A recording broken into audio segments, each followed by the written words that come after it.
আজকে গরম খবর নিয়ে এসেছি। সবাই ধৈর্য ধরে ভিডিওটা দেখবেন, মন দিয়ে শুনবেন, না কান দিয়ে শুনবেন, মন ভরে দেখবেন। তো গরম খবরটা কি? দেশের হালচাল তো খুবই খুবই খারাপ। এই যে মমতা দিদি ভাই, তিনি যখন রেলমন্ত্রী ছিলেন, রেল যখন রেল লাইনে চলে যেত, রেলে টক্কর খেয়ে রেল যখন থেকে যাত্রী মারা যেত, তখন উনি কি বলতেন? হয়তো কেউ একটা কলা খায়া চুষারা হয়তো ঢেল দিছে, তার জন্য হয়তো রেলরা স্লিপ কাইটা পইরা গেছে। উনির মতো একটা রেল মন্দির মতো মানুষের মাথা ব্রেন দেখছেন? আর কি বলবো, মমতা দিদি ভাই, তোমার নামটা যে কে রেখেছে তাকে ধন্যবাদ জানাই। এই নামটা আপনার মানায় না। আর আপনি সবসময় এটুটুট দেখান না, লাল চা খাবো না, কারণ ওই যে সিপিএমের যে লাল ঝান্ডা, লাল চা খাবেন না, লাল পোশাক পরবেন না, লাল ঘরের রং থাকবে না, লাল জুতা, লাল শাড়ি, কোনো কিছুই লাল পরবেন না।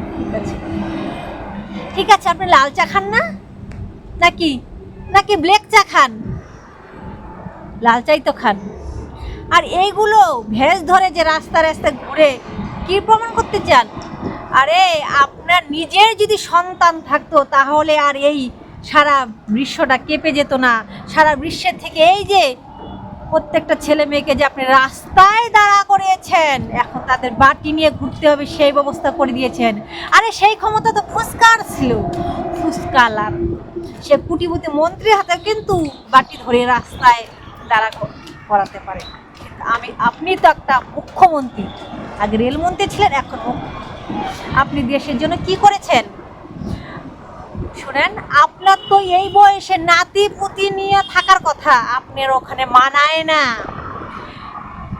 বুঝলেন? আপনার ওখানে মানায় না। মানুষের একটা কথা আছে না, 12 হাত কাপড়ের বেলে মহিলার বের আসে না। আপনার জন্য দেশটা শেষ হয়ে গেছে। আজকে 12 হাত কাপড়ের থেকে এটুক ড্রেস আইছে, কিসের জন্য আইছে? আপনার জন্য আসে। আপনি না এখন এক কাজ করেন, ওই এসি রুমে থাকার থেকে আর যখন ভোট আসে তখন আপনি তো ভালোই অভিনয় নাটক করেন, পাটাকে ভাঙ্গার মানে ভেঙে গেছে, আসলে ভাঙ্গেও নেই, কিছুই হয়নি, কিছু ব্যান্ডেজ করিয়ে, কিছু টাকা খাওয়াইয়ে, কিছু সেরকম কিছু মেডিকেল রিপোর্ট বের করে আপনি কি ভোট চান? মানে বাটি নিয়ে ভোট চাইতে গেলে তো লজ্জা করবে আপনার, তাই ওই পায়া ভাঙ্গার অ্যাক্টিং করে আপনাকে ভোট চান। কত আর দুর্নীতি আপনি দেখাবেন দেশে? কারো মেয়ে যদি ধর্ষণ হয় আপনি কি বলেন তখন? আজকে ওই ধর্ষণে যে আপনার মেয়ের সাথে হতো, আরে আপনি তো বিয়ে হয়নি, আপনি মার কষ্টটা কিভাবে বুঝবেন? আপনাকে কে কোনোদিন আপনাকে মা বলে ডেকেছে? ডাকিনি। আপনি ডাকবে কোথা থেকে? আপনি তো সবার পিসি, মাসি, ফুপু, খালা, দাদি, দুদি এগুলো হয়ে আছেন।